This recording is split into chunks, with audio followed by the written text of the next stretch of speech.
Hey everybody, today I thought I'd make a quick update to my blue Moscow guppy breeding tank since there have been some developments which have been very pleasing. So, first off, Mama Guppy here, the one with this darker tail that's in the center of the screen, finally had her babies, so she's not nearly as big as she was before. Now, normally, I'd be a little worried in this situation because, as we all know, when it comes to live-bearing fish, especially guppies, mama fish tend to eat their babies. That's definitely not what we want. However, something interesting happened, and I wasn't expecting things to work this way, but I'm really glad that they did, which gives me some hope for the future of how this tank is set up. Mama Guppy had her babies. I was not down here when she was having them. Normally, I'm around when my fish are giving birth so I can monitor them and make sure they're doing okay and get the babies out as quickly as possible. Now, I've had situations where I've used breeder nets before, or I've used those isolation units, and they work fine. I just wasn't around for this day in particular. And when I got home, I noticed she was smaller, and I was like, oh boy, I think she had her babies. I didn't see any babies in the female side. Now, here's the thing. The tank divider that I originally got, this acrylic tank divider, I had to modify, as if you saw my other video on the blue Moscow guppy tank. The holes in the acrylic are too big. The adult males are getting through, so I put the plastic mesh that I had made from a custom setup before over it. And I was just lucky enough that this plastic mesh is just big enough for the babies to get through, and no other fish. Adolescents and adults cannot get through it, but the babies got through swimmingly. Yes, that pun was completely on purpose. Now, I found them all on the male side. And the thing about it is, the males really don't care about the babies. The males just disregard them completely. So the babies, they were completely fine. I scooped out about 20 to 25 of them. There might be one or two hiding around the intake or behind the heater. They generally don't get sucked up in the intake, and they're really tiny and really transparent at this point since they were just born, so I may have not gotten all of them yet, but I'm glad they were able to make it to the side where the boys are, because the boys, like I said, they look at it and they're like, oh, look, baby fish. Let's do other stuff. And that's how the boys are. So, like I was saying, I scooped them up, and I put them in what is now becoming my fry tank.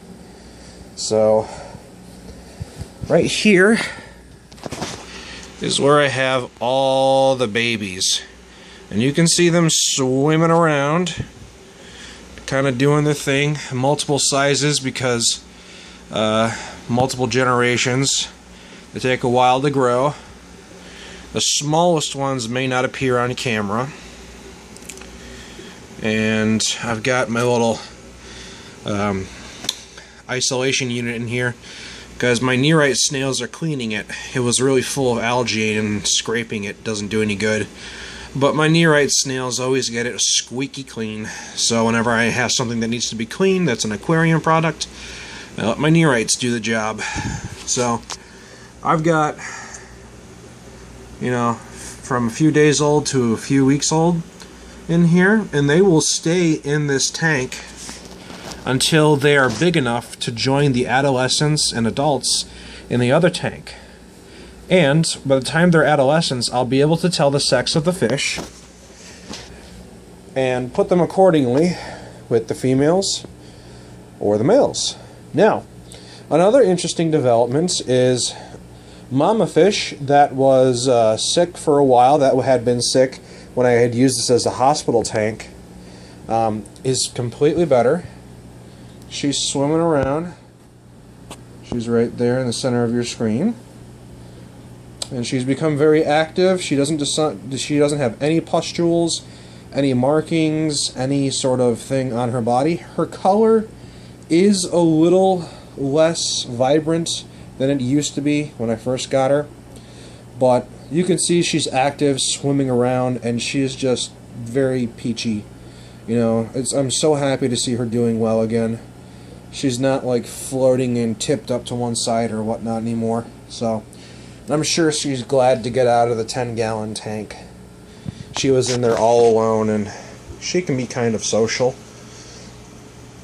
And all the girls in here are their offspring.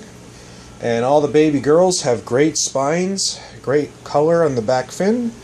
But let's talk about the boys really quick, because these are realistically the money makers of the entire whole project here. Now, some of the boys are from one mama fish, and some of the boys are from the other mama fish. There's 2 original mama fish, and they are the biggest fish in the female side. There's 1, and there's 2 back there. And as you can see, they have different colors because when they were shipped to me, they were already pregnant. Now, these are the oldest generation that were born in my tanks. Generations. They were born like a week or 2 apart. And clearly some have better colors than other. Now, I have noticed that a lot of them are getting a lot more color now, which means they're starting to become, you know, near towards the full development of their color line, which is great. And that can take anywhere from 8 to 9 months. So it's, you know, a long project. But I do think I have an idea of which male is going to be the one that gets to be with the girls. And if I could find him, because he's kind of a loner. He's got a beautiful blue body from head to tail. He's got great finnage, great spinal alignments, and no discolorations. Some of them have like a green tinge in the back of their tail. And I don't see him right now, but he's around here somewhere. All the other boys tend to kind of hang out together, and they can roughhouse with each other a little bit, because let's face it, they're boys and they're sexually mature, so you know how boys are. You know, they always kind of muscle themselves around, show who's the most dominant. Even guppies, which are classified as peaceful fish, can definitely be aggressive given the right conditions, but they do really well. There's no damage to any of the fish that I can see, except one had a slightly nipped tail, but that wasn't due to aggressive nature. That was actually due to their fin getting caught on something, because they have really long fins, these guys. So, unfortunately, I think it might be this guy. He's around here somewhere, but here's a good example too. I wish I could show you. Wait. This is awkward. Well, you're just going to have to believe me for now, because there's so many to choose from, and I'm going to let them develop their color even more. And it's really exciting to see them grow up and finally become adults. And get to see their full color. And some of them look kind of like a platinum blue. Some of them are only half their body is blue right now. I don't know if their full body will ever become blue all the way. But they do really well. And whoever gets to be the winner gets to be with all the girls. And the girls will produce the next generation of blue Moscow guppies, and hopefully the boys will have even better color, and we'll go from there. But this is a long-term project, and I really enjoy these guys. These guys are so full of personality. Look at this guy right here. You can see his scales are nice and blue. His tail's a little more light blue than I like it to be. See, when you're choosing for genetics, for color, you have to be super picky. You want the healthiest physical attributes and aesthetic attributes. So it can be a little daunting trying to figure out which one is the best.